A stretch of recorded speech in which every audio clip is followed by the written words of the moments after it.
Not like it used to be. My mom used to ring necks. Yep. You don't ring necks anymore. Now we try to be humane, even though this video I will be a little patch of hell all over again.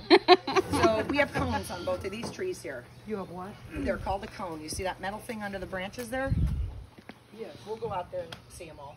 They're permanently there. Those metal cones are designed so that we gently pick up the bird. We're not out here to traumatize anybody. They have done their purpose. They are being blessed. They get to go to heaven now. Their job's done.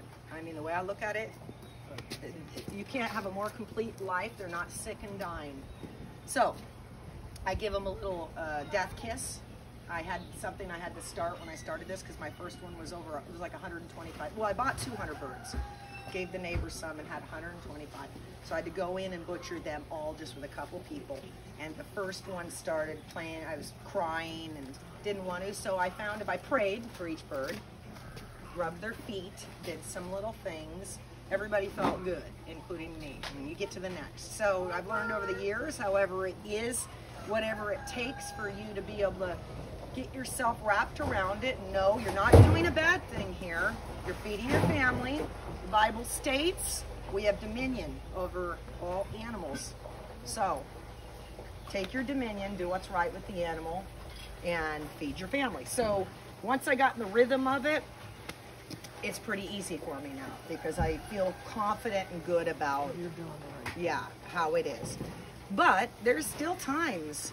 I came out this morning because we had a party we had to go to yesterday. And I knew, I thought, not today, the hottest day. Crawled under the shed, and one of them just passed this morning, one of the big boys. He's in the refrigerator. I'm not wasting him. I couldn't take care of him right then. Now, when they die like that, they're still okay to They're process? okay. Don't process it next week. You know, when you see it, it's probably just passed.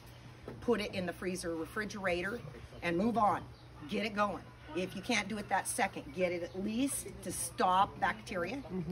Again, if you're going to eat it like sushi, then don't do it.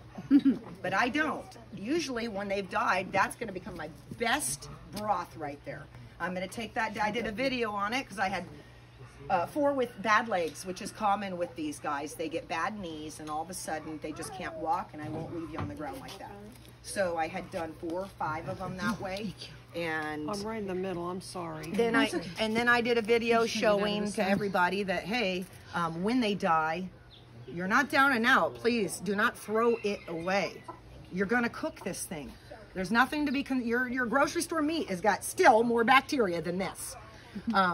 It's the same process. And commonly, if they've passed, now I won't remove feathers. I'll just pull the whole skin off to be quick and easy. But when they're alive, we want that skin. My daughter and I fight for that skin. So being that we love fried skin, we don't pull the skin off unless it's just you're in a hurry and you need to get that done. So if you ever raise these birds and you've not raised them, I'm preparing you. They will, from day one, you'll start seeing death. It's just in the sick design that we have created of this bird. And it's a special bird. This is called the Cornish Cross. There is only 2 types. There is the Ross and the Cobb 500. In the United States, and I think in other areas, this is the only hybrid that they have designed, and they're sticking with it. And I don't care if you get the Ross or the Cobb, you will see death immediately. This is something you have to be daily watching them, providing lots of shade. I must run 5 or 6 waters all the time. It can be, in the summer months, something you really have to, you don't just put them out there and walk away like, oh, I threw food to them. They need a lot of watching. You can get also the Red Ranger, which has a million names now. I did a color yield, which is a Red Ranger. There is also like a, it's called a Red Rover or something. Same thing. They're a fast grower like these. Those you could go to 16 weeks, 14 to 16, probably on the reds. If you want them real big, 'cause I want them big. I'm not going to butcher at 4 pounds. I'll leave everybody else to do that. I want like 8 and 9 pounds. Is that what these are? These guys are huge. The hens, like her, she's littler. I'm expecting some of the big boys to hit a good 7, 8, 9 pounds. Wow. And this is I pushed till 12 weeks, so we're at 12 weeks now. We've gone to 13 before. And it was shocking. People thought I was selling turkeys, chickens. Wow. So I mean, unless you want to keep doing it, try to go as long as you can. Always do it in spring with these birds. Don't do it in summer. You'll have the biggest, saddest nightmare of your life. There is a window that it just ends. You have to, you know, understand they can't handle heat at all. And they just sit around most of the time. So they're definitely an incredible bird, though, the white one, just because of its grow out. They call it the food conversion. There's nothing that puts weight on it. So again, you can eat any birds that you raise. We did our own breed for years, and it was a Red Ranger male, which we still kept, Brian, who's very old now. Brian, and we mated him with Angie, which was a Buff Orpington, to create our own meat breed. And we did 100 of them that year.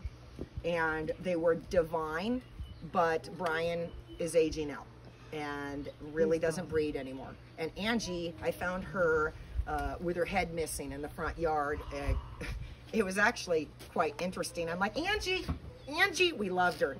And I kid you not, this hawk stood this tall on the ground and was slurping the blood out of Angie's body. And I was like, oh my God. Angie's head's missing. I think she's done. So that was the end of my experience with my own breed.